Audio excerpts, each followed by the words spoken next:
3-time All-Star from the Rocks Tigers. Thank you very much, gentlemen. That's right. I'm here with Prey, along with Homan, to help out with some translations. As you already mentioned, it's a very tight race here in point totals. But before we get to that, I want to talk to Prey specifically about the All-Star event and the opportunity to play with players that you're normally playing against, say in the likes of Faker or Bengi. You're used to playing against them in the regular season, and here you get to be on their team. So what's that like? 우선 이렇게 올스타전 이벤트 때는 평상시엔 적으로 만나는 페이커 선수 또는 뱅이 선수 같은 선수들을 한 팀으로 다 같이 경기하는 소감이 어떠신가요? 좀 재밌는 좀 현상이라고 생각하고요. 이제 저희가 항상 져왔던 이 선수들이랑 같은 팀 하니까 좀 기분이 좋네요. 네.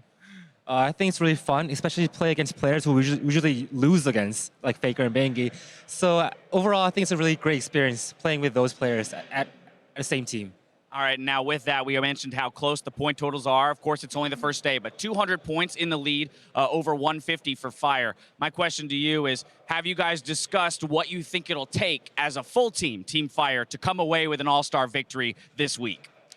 지금 이제 1일차로서는 팀 파이어가 200점으로서 이제 팀 아이스 150점에 50점 좀 앞서고 있는데 혹시 그럼 팀 파이어 전체적으로 어떻게 하면 이 이벤트를 우승할 수 있을지 논의가 됐었나요? 솔직히 뭐 딱히 논의는 하지 않고 그냥 다들 그냥 1대1에 뭐 연습하는 것 같아요. 그쪽에 좀 집중해서 연습하는 것 같아요. 네. We didn't have any group discussions, but I think we're all just focused on the 1v1 tournament. Well, then speaking of the 1v1 tournament, tomorrow you're going to be going up against Yankos from H2K. And of course, he was the First Blood King at Worlds. And First Blood is all you need in the 1v1. So how do you feel about going up against him? 1대1 대회 나온 김에 내일 이제 프레이 선수는 이제 그 퍼블의 왕자로서 알려진 이제 양코 선수랑 붙게 되었는데 사실 1대1 대회에서는 퍼블만 있으면 되는 거잖아요. 내일 양코 선수랑 붙는 소감이 어떠신가요? 저도 약간 퍼스트 블러드 킹이라고 좀 들었는데 네, 어쨌든 제가 1대1에도 좀 강하다고 생각을 해서 퍼블 당하도록 만들어 드리겠습니다. I'm also personally known as a First Blood King, and I'm very confident in those 1v1 matchups. So tomorrow I'll let him get first blooded by me. That's what I like to hear, confidence coming out of Prey, and we look forward to that 1v1. I want to congratulate you again on the victory here and the point total lead for Team Fire. Homan, thank you so much for the translations. Back up to the desk to close out the day. Thank you so much as well. And I'm very happy we got to hear from Prey before that 1v1 versus Yankos. Yesterday, you've been talking so much about it. You heard it here. You're donezo, man. It didn't even start. Yeah, it's over. I don't even try anymore. I will just pick volleyball, like amazing one year ago, and I will just go in, you know, just lose whatever. But are you willing? Are you willing to put the nickname on the line? Because Prey says he's known as First Blood King. Is that what this is for? I mean, Will you take the challenge? I'm a team player, man. Yeah, what do you nice, want? right? Well, we'll see what happens tomorrow. We are going to talk about this match, the LCK taking down the LMS. Let's take a look at the picks and bans because we have that reworked Katarina in there.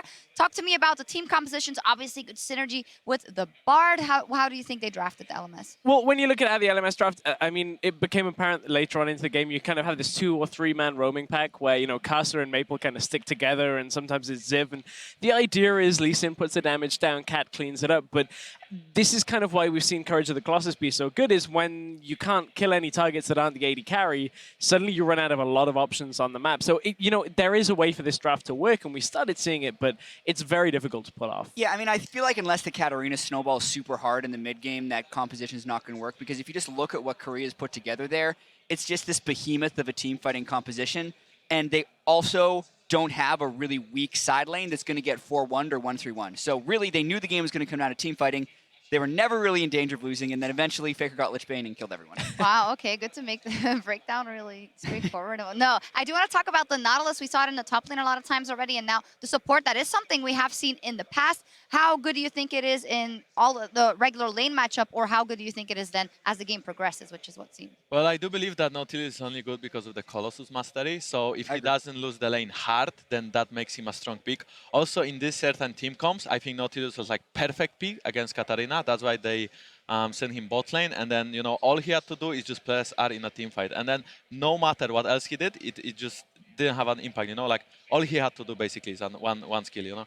So I do believe that LCK draft was way better because of it. And since they didn't lose bot, even after leasing Ag level 3, it was perfect. And that says a lot about not only the mastery, but also redemption, that it shouldn't really fit on a Nautilus, like Surprise! But you pair the two together, and suddenly Nautilus just put him in the bot lane, kind of crushes everything. So says a lot. Absolutely fantastic. Jat, you mentioned the cat should have gotten rolling, and she did get some nice kills, and we're going to take a look at the stylings of the cool cat from the LMS, brought to you by Acer, because, you know, those new mechanics, the dagger mechanic coming in, and Maple definitely had some practice on it. Yeah, I mean, this is a pretty good play. And as well, I like to highlight Lee Sin here. I mean, this is sick. Like, Bengi could block the Q, he could flash in the Q, for example, and then Faker wouldn't die. But the fact that he flashes now, you know, when he's dead as well, like, it was a really poor mechanical play from Bengi, but at the same time, you know, the mechanics from Maple and the Lee Sin was insane. Fantastic. And then top, this happens as well. Yeah, and this was where it looked like the LMS was going to be able to pull it back a little bit because Prey overextended, and they also got the nice double TP in. Albus actually had some really nice Bard ultimates throughout this game. Prey had no chance. Once Maple gets one kill, he's very sticky on Katarina. That's one of the things about this Katarina, even before you get a reset. You basically get an extra shunpo when you go to a person because you're always throwing your Q first, then you're shunpoing to them, then you can pick up your dagger for the reset and bounce after him. So to catch someone in a Bard ultimate and Katarina literally be sitting next to them, haven't using any of their abilities, there's really no escape. No, indeed.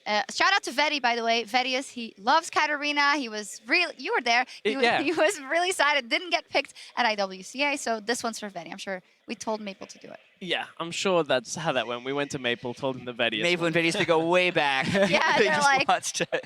Yeah.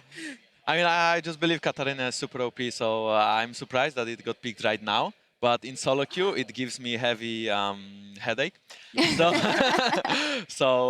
it's tough. It's tough for sure. Definitely in solo queue, I feel like that pick is a little bit ridiculous. It spikes so hard in the mid game is one of those things, and because it can just double dash to you over and over again, not to mention usually like high-low solo queue has about double the kills of a pro game, it's much easier to get that gold income early and hit a stronger spike. Any other surprise picks or picks you guys were impressed with today? Remember the Varus from the 1v1s had to be good. The Nautilus, both top, although you guys didn't win with it. And then the support, Katarina, anything else? We had the Quinn jungle Oh, in right. marksman mode. That was pretty fun from Reckless. Glad to see Ice, you know, pulling it out on that one. I would actually prefer to see Twitch jungle, but Yeah? we didn't see it just yet. I mean, maybe because A lot of Twitch, though. Yeah, a lot of Twitch we saw, but I think Twitch jungle could be actually a really decent pick, so I'm looking forward to that.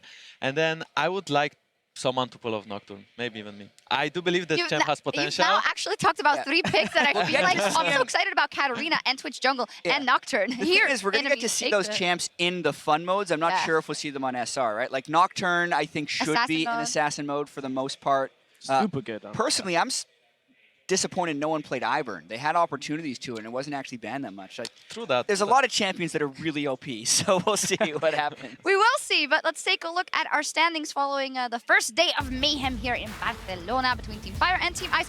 200 points for Team Fire and 150 for Team Ice coming through there in the regional matches. Fire reigning supreme so far with the NALCS and the LCK, but in the fun mode, Team Ice got some points back, and they have 4 representatives over 3 for Team Fire in the next round of the 1v1. So it's incredibly close, Jankos. So final thoughts on the standings so far? Well, it blows kind of that. As for now, we have LCK and NALCS dominating, but I hope we can score some points tomorrow against IWC as Europe. And then we will see what happens in 1v1. I also think in the fun modes, we have a little bit of an upper hand, except for the assassin mode, where we will face Faker and Bjergsen in the same team, so that could be tough. We'll see what happens. Let's see which game modes we have coming up for you guys tomorrow on All-Star Day 2. We have the regional matchups, the LMS taking on NA, EU taking on Southeast Asia, and China versus Korea. Wow, great matchups there. And then a mixed team matchup on the Howling Abyss in a Poro King battle you won't want to miss. And then the 1v1 tournament continues. 350 total points on the line tomorrow, as there were only 300 today. Actually, 350. No, it's exactly the same. No extra hype there. But there is hype for LPL Yes. LCK. That's where the hype is. End of the day, that right there, that's what we want to see. Yeah, and that Poro King as well. It would be super, super exciting. Guys, that was it for day 1. Any closing thoughts? A lot of fun, a lot of mayhem. You're going to rest up and then tomorrow pull out some points for Team Ice? Yeah, for sure, for sure. You know, facing Prey and stuff like this, yeah, I mean, I would like to hype up EU a little bit, but I believe that tomorrow we should win. So why would I build hype when, you know, you just kind of have to expect us to win? Okay. But except for it, you know, in 1v1, yeah, I mean, just... All right. All right, we'll see what happens. Time for us to log off here at Palau St. Jordi. From myself and everyone at the broadcast team, thank you for joining us, and we'll see you tomorrow. Hasta mañana. Buenas noches.